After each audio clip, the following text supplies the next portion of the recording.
नगरी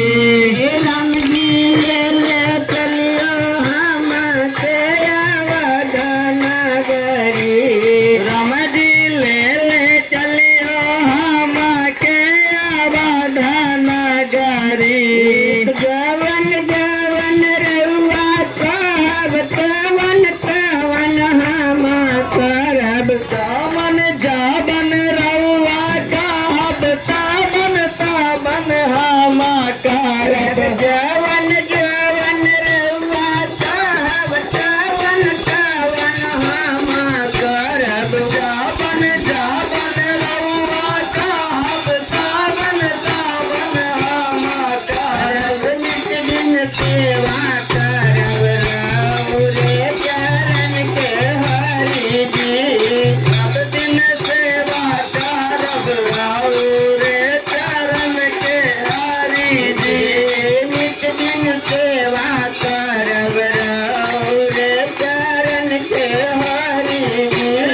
नित दिन सेवा करब रउरे चरण के हरि जी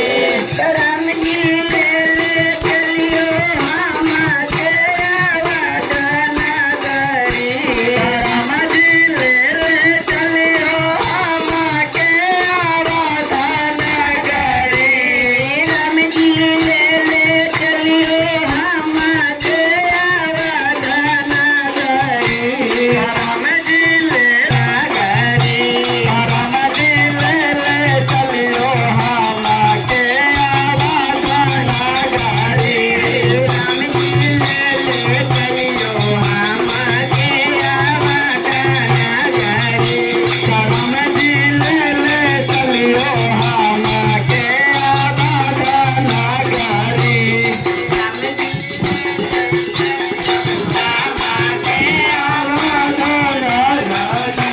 राम जी ले ले चलियो हम के अवध नगरी हो अवध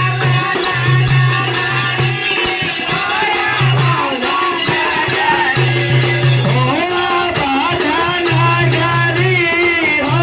अवध नगरी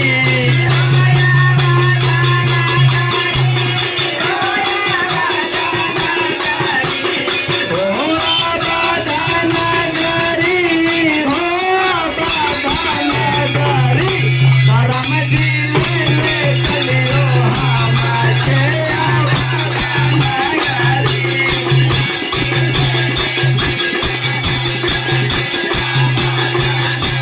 राम जी ले ले चलियो हम के अवध नगरी